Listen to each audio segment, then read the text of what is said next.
देखिए ये आप लोगों का इसका 9.1 का सवाल बता रहा है, त्रिकोणमिति से है और ये एक बहुत इंपॉर्टेंट सवाल है। ये देखिए 2011, 14, 17 और 23 में आया, तो इस बार भी 25 का जो बोर्ड होगा मैट्रिक एग्जाम उसमें बहुत इंपॉर्टेंट होगा। तो आप लोग ये सवाल को देखिए अच्छा से, और चैनल को अभी तक सब्सक्राइब नहीं किया तो सब्सक्राइब कीजिएगा, लाइक और शेयर जरूर कीजिएगा। तो देखिए सवाल क्या कह रहा है, 7 मीटर ऊंचे भवन के शिखर से एक केवल टावर के शिखर का उन्नयन कोण 60 डिग्री है और इसके पाद का अवनमन कोण 45 डिग्री। तो टावर की ऊंचाई ज्ञात कीजिए। तो इसके लिए देखिए पहले दो शब्द है कि आपका एक है उन्नयन कोण और दूसरा अवनमन कोण। पहले इसको आपको ध्यान रखना है। तो उन्नयन कोण कब होगा, जब हम नीचे से ऊपर की ओर देखेंगे, और अवनमन कोण कब होगा, जो ऊपर से नीचे की ओर देखेंगे। अब इसके आधार पर देखिए सवाल हम लोग बना रहे हैं। तो सबसे पहले देखिए आपका क्या जाएगा, भवन का 7 मीटर शिखर है, ये भवन है, तो ये भवन है और ये भवन का पाद है, मतलब जमीन है, और ये भवन का शिखर है। इसी तरह ये टावर का ये पाद है, ये इसका क्या है, शिखर। अब देखिए आपका जो है सवाल में पहले क्या कह रहा है कि 7 मीटर ऊंचा भवन। तो इधर हम लोग भवन ले लिए, ये 7 मीटर ऊंचा है, तो उस चित्र को समझना है बढ़िया से। और एक केवल टावर है, ये केवल टावर है, ये जो BC है, तो ये केवल टावर जो है इसका शिखर का, इसका शिखर से जो ये देखिए इसके जो शिखर बिंदु भवन के शिखर से कर रहे हैं, यहाँ कंफ्यूज नहीं होना है। भवन के शिखर से इसका केवल के टावर का शिखर का उन्नयन को दर्शाती है। देखिए सवाल को देखिए, भवन के शिखर से केवल के टावर का शिखर का उन्नयन दर्शाती है। और इसके पाद का, इसके पाद मतलब किसका, इसका पाद मतलब इसके कहना है कि ये जो आपका पाद बिंदु बढ़ रहा है, ये जो भवन है, भवन का शिखर है, और भवन का शिखर से ये पाद बिंदु कहाँ जा रहा है, इसका केवल टावर का। ये टावर का पाद बिंदु से कितना डिग्री कोण बना रहा है, 45 डिग्री। तो ये देखिए यहाँ से 45 डिग्री। अब यहाँ पर एक चीज़ ध्यान रखना होगा कि ये कोण जो है, ये रेखा और ये रेखा एक दूसरे में समांतर हो रहा है। तो जब ये समांतर हो रहा है तो ये दोनों कोण क्या होंगे, एकांतर कोण होगा। तो ये 45 होगा, इसलिए 45। इस चित्र को आप लोग थोड़ा अच्छे से प्रैक्टिस कर लीजिए। अब चलिए उसे हम लोग देखते हैं भाषा में कैसे लिखें। तो पहले लिखें माना टावर की ऊंचाई, ये टावर की ऊंचाई है जिसको हम मान लिए BC, जिसको हम पूरा का H मीटर मान लिए, और भवन का ऊंचाई जो है ये 7 मीटर है।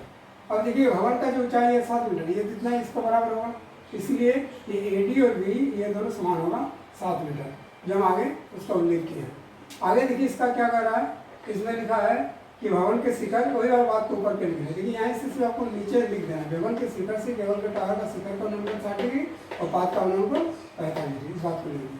अभी हम लोग क्या किए, देखिए ये जो बिंदु D है, तो D से E को मिलाएं, तो ये जैसे ही मिलाएं तो ये तो एक सरल रेखा मिला, तो ये आपका क्या हो गया, ये आपका लंब होगा। लंब हो गया मतलब परपेंडिकुलर हो गया। जब ये लंब हुआ इसका मतलब ये दोनों क्या हो गए, दूसरे के समांतर हो गए, इसीलिए लिखिए D समांतर BC।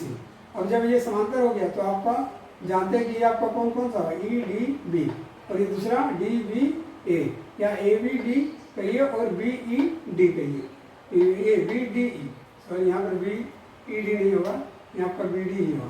तो BDE ये आपका कितना डिग्री हो गया, ये दोनों आपका कितना हो गया, 45 डिग्री। तो ये 45 हो गया, मतलब ये इसका एकांतर कोण। आप जानते हैं कि दो समांतर भुजा जब ये काटते हैं तो ये आपका क्या होगा, एकांतर कोण। इस लाइन को आपको ध्यान रखना है। अब देखिए आगे क्या करना है, भवन के टावर, भवन और टावर के बीच की दूरी, तो ये भवन है और ये आपका टावर है, इन दोनों के बीच की दूरी कितना, X मीटर। तो ये भी X होगा, तो ये भी X होगा, तो इसको हमने इसीलिए लिख दिया B = X = D = X। अब देखिए समकोण त्रिभुज ABD, यहाँ पर दो समकोण त्रिभुज का हम लोग यूज करेंगे। पहले ये समकोण त्रिभुज ABD, तो ABD जब समकोण त्रिभुज लेंगे तो tan 45 डिग्री हो गया। अब tan 45 डिग्री, tan का आप लोग जानते हैं, tan का क्या वैल्यू होता है, P/B। तो ये आपका समकोण त्रिभुज जब बन रहा है तो ये आपका AD क्या होगा, AB, इसी बात को लिखिए AD/AB।